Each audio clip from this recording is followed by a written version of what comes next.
Hello and welcome to episode 30 of Busy Pro Fast Wellness. I just wanted to caveat this episode in the introduction to make it crystal clear that this is not the type of content that I normally produce. Should you be a first-time listener to the show, I decided to use this because it was a 30th edition and I tied it in to something personal and told a story. So there are no concrete practical tips in this particular episode, but it does focus on joy, relationships and key milestones in life. So without further ado, I hope you enjoy this episode. See you on the other side. Hello and welcome to Busy Pro Fast Wellness, and today is a special occasion for me because it is the 30th episode of Busy Pro Fast Wellness, and as a result I was thinking, what can I do that is outside the box, something entirely different, which doesn't necessarily have to follow the same sort of scheme on the topic of wellness and fitness, but kind of brings in the element of joy, happiness. And so I decided to recount a story to you about my own 30th birthday. There you are, we have a tenuous connection there, which happened, I'm afraid to say, sad to say, at least for me, many years ago, way back in the mid-90s. But it was such a perfect day in so many ways, filled with great friends, loved ones, and I enjoyed it so much. In fact, at the time, I was living in Barcelona, so we're talking 1996, and I had to teach in the morning. I was working at some language school. I would teach in the morning on a Saturday.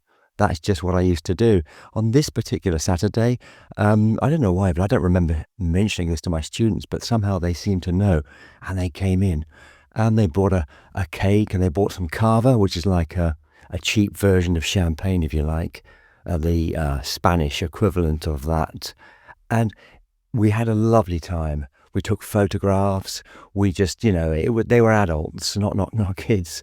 And we sat there, having cake and discussing. It was a conversation class anyway, so it was very easy. That 3 hours went so quickly. And then after that, as I often did in those days, I went down to my local bar, had a couple of drinks with a good friend of mine who was a teacher at the time, and then afterwards it was the day of an important match.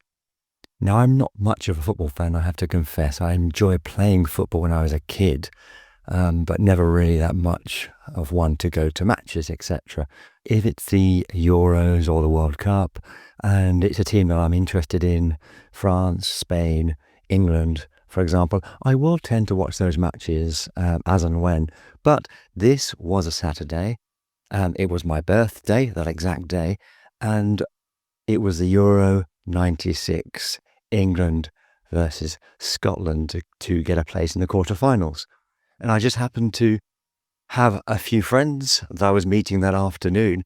My wife had already organised some sort of party for me back at the flat on our terrace with some friends, and so I was looking forward to that. But I had time,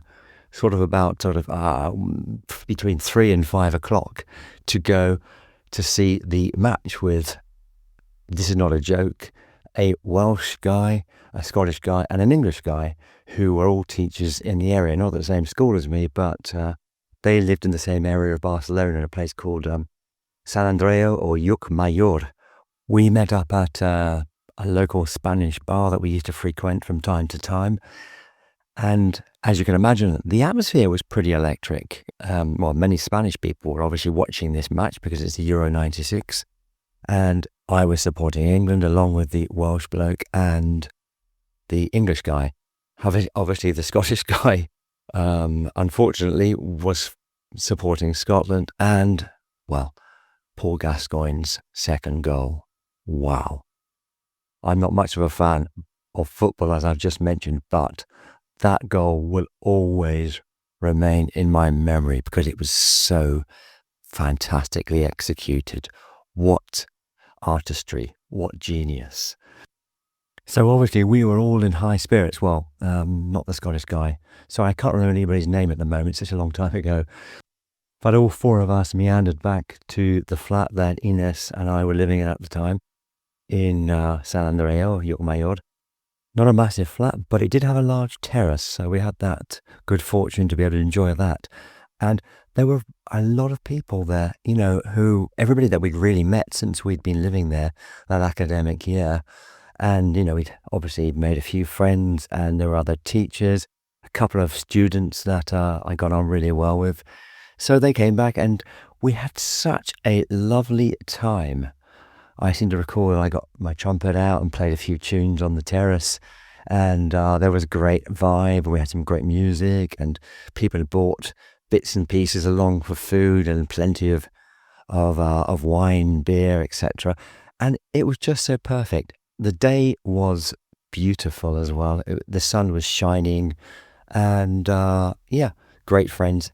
These sorts of things happen. There's nothing really much to tell here, but I enjoyed it immensely. Now, it doesn't stop there, because you think, well, okay, fantastic. That seemed like a decent birthday.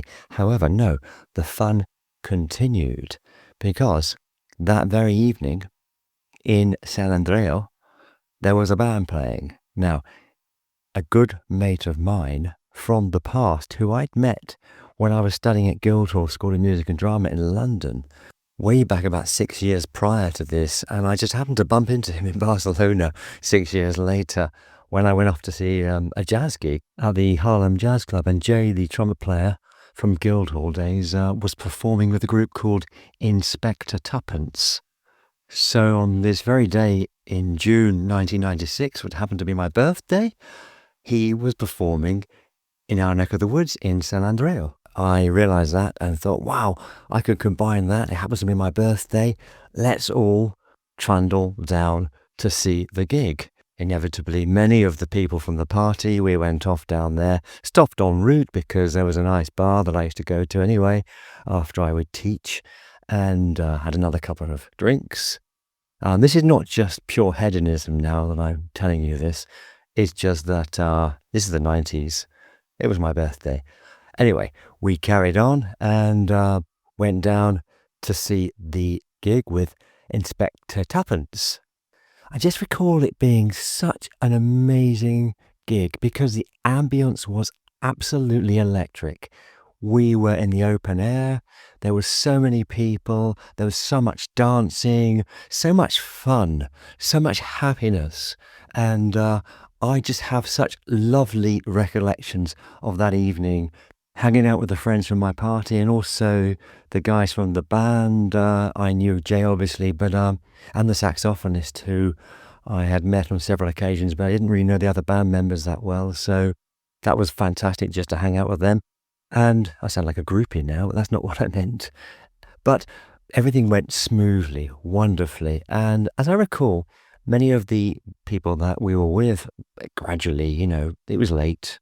We'd been out, it must have been around 2 a.m. by the time we headed back. At this point, Ines, my wife, she'd already gone home with a few other friends who were living in the same direction. And it was only me and the Scottish guy.